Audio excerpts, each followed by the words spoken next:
បើតាក្បាលវីដេអូមកឃើញហូបការ៉េមួយចានហ្នឹងចាបងប្អូនអើយបញ្ជាក់ម្ដងទៀតណាខ្ញុំមានបាត់ចិត្តតែ5រៀលកន្លះហេអញ្ចឹងមិនដឹងទៅណាមកញ៉ាំមកហូបការ៉េនៅនឹងហ្មងទៅអ្វីដែលកាន់តែពិសេសវិញជាពីរសជាតិវិញមកអែមមិន$5កន្លះហ្នឹងញ៉ាំកើតទេរសជាតិរបស់គេឆ្ងាញ់កាប់សេរីចាហើយអ្វីដែលសំខាន់ទីតាំងគេរោទៀតនៅផ្លូវជាតិលេខ6នឹងឯងទល់មុខតេឡាថ្មីផ្លូវចិត្តនឹងភ្លើងស្តុបផ្សារញ៉ែស្រួលរោខ្លាំងណាស់បើនិយាយពីយកលុយ$5កន្លះទៅធ្វើមកហូបវិញធ្វើមិនបានទេគេមានគ្រប់មុខចាឥឡូវអញ្ចឹងបងប្អូនឃើញស្រាប់ហើយចាមកដល់ថ្ងៃនេះគឺពួកខ្ញុំនឹងគឺខ្ញុំនឹងតែម្ដងចាមហំក្រេគេមើលទៅជាក់ស្ដែងទៅចាសាច់អាំងក៏មានកំជីគេស្រស់ថ្មីរសជាតិគេឆ្ងាញ់មានគ្រប់មុខអ្វីដែលខ្ញុំលើកនឹងគឺនៅក្នុងសិត$5កន្លះដែលសិតបងប្អូនមកញ៉ាំដែលញ៉ាំដោយឆ្ងាញ់អូយស៊ុបគេនេះគឺថាអែមសន្លប់ចាមើលមកហុយជុកតែម្ដងចាមានហុយធម្មតាទេចា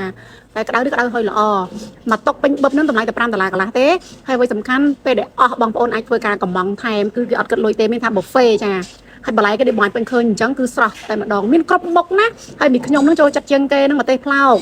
ចាម្ទេសគេនឹងចេញមកគឺផ្អែមឆ្ងាញ់ណាស់ស្រួយដាក់ជាមួយទឹកជ្រលក់គេនឹងកាន់តែ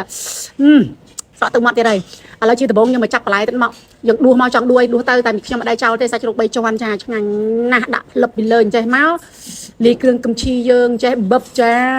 បឹបទៀតមកវឹបស្អីក៏ស្អីទៅដាក់ទៅបងប្អូនស្រឡាញ់ចូលចិត្តរសជាតិបែបណាចាប់រសជាតិបែបហ្នឹងទៅហើយអ្វីដែលសំខាន់មួយទៀតទឹកជ្រលក់របស់គេគឺកូរ៉េពិតឆ្ងាញ់តែម្ដងបងប្អូនមកយករសជាតិនៅទីនេះដោយបងប្អូនបានតែញ៉ាំផ្ទាល់នៅប្រទេសកូរ៉េអញ្ចឹងចាប្រទេសកូរ៉េថ្លៃណានៅស្រុកខ្មែរយើងលក់តម្លៃធូរហើយឆ្ងាញ់ខ្ញុំមិនគួរឲ្យជឿតម្លៃ$5កន្លះមាននៅស៊ីមរៀបបងប្អូនចាដូច្នេះហើយបានខ្ញុំមកធ្វើវីដេអូចែកជូនបងប្អូនអរគ្នាតាក់ទងនឹងគុណភាពរសជាតិនិងតម្លៃចាល្អខ្លាំងមែនទែនបើនិយាយពីតម្លៃហើយវីដេអូនេះក៏ចង់ប្រាប់អ្នកនៅក្នុងខេត្តស៊ីមរៀបអ្នកមកពីខេត្តណាក៏មកទៅចាចង់ញ៉ាំហូបការ៉េរសជាតិឆ្ងាញ់តម្លៃសមរម្យត្រឹមតែ$5កន្លះបងប្អូនបានមកភ្លក់រសជាតិទីនេះគឺឆ្ងាញ់តែម្ដងហើយបើនិយាយពីទីតាំងក៏ស្រួលរោទៀតទីតាំងគឺនៅផ្លូវជាតិលេខ6តែម្ដងនៅចិត្តភ្លើងស្តុបផ្សារញ៉ែបើយើងនិយាយទៅទល់មុខនឹងតេឡាថ្មីបងប្អូនរោតេឡានឹងមកជិះមកបុកទៅផ្លូវពលានចាស់អូយបងប្អូនងាយរោមែនតើណាហាងការ៉េរបស់គេឈ្មោះស្រៃកាឈ្មោះហាងគេណាការ៉េស្រៃកាកូរ៉ៀន pork barbecue chicken តែអ្វីសំខាន់មើលថារោមិនឃើញទេបងប្អូនមើលតែកន្លែងភ្លើងស្តុបមើលកន្លែងតាតេឡាហ្នឹងទៅឃើញហើយនិយាយពីម្ហូបវិញឆ្ងាញ់និយាយមិនដែរគឺឆ្ងាញ់ចាចេះលុយហូបកន្លែងគេតែមិនទៅសើកន្លែងគេចិត្តឈួតដោយសារអីដោយសារវាអត់ស័ក្តិសមតម្លៃគុណភាពម្ហូបគេឆ្ងាញ់រសជាតិគេអែមនេះវាអត់ស័ក្តិសមតម្លៃ$5កន្លះហ្នឹងទេអញ្ចឹងបងប្អូនមកញ៉ាំទាំងអស់គ្នាហើយគេ add up ពីលើហ្នឹងគេ free ទឹកទៀតចាទឹកនេះខ្ញុំតែ6កដងហើយទឹកហ្នឹងលើកឡើងហាងគេចិត្តជេរប៉ុន្តែអត់អីតកែគេអត់ជេរថាតែខ្ញុំទេចាបុគ្គលិកគេរស់រាទៀតសន្លប់ឥឡូវបងប្អូនបានបញ្ជឿបងប្អូនមកមើលមិននុយគេមិនញូអានេះច្បាស់ចាគេទៅសេអសចាម្នាក់$5កន្លះហើយគេដាក់នៅលើនឹងស្រាច់ហើយដែលខ្ញុំបើឃើញនៅក្នុង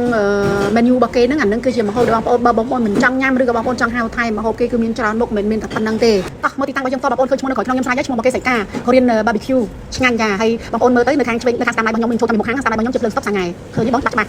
ហើយវាទល់មុខខ្ញុំនេះណែមើលយឺតណាបងចាអានេះថាតេឡាថ្មីផ្លូវនេះផ្លូវឡើងទៅពលានចាស់បងប្អូនបញ្ជាក់ម្ដងទៀតផ្លូវទៅឡើងពលានយន្តហោះចាស់ទល់មុខខ្ញុំហើយបងប្អូនងាកមកចាមើលយឺតណាមើលឲ្យច្បាស់ឲ្យចែងចាបុកផ្លូវបុកទៅត្រង់អូមីបុកទៅត្រង់ហ្នឹងចាឃើញទេបាត់មកបោកមកនេះ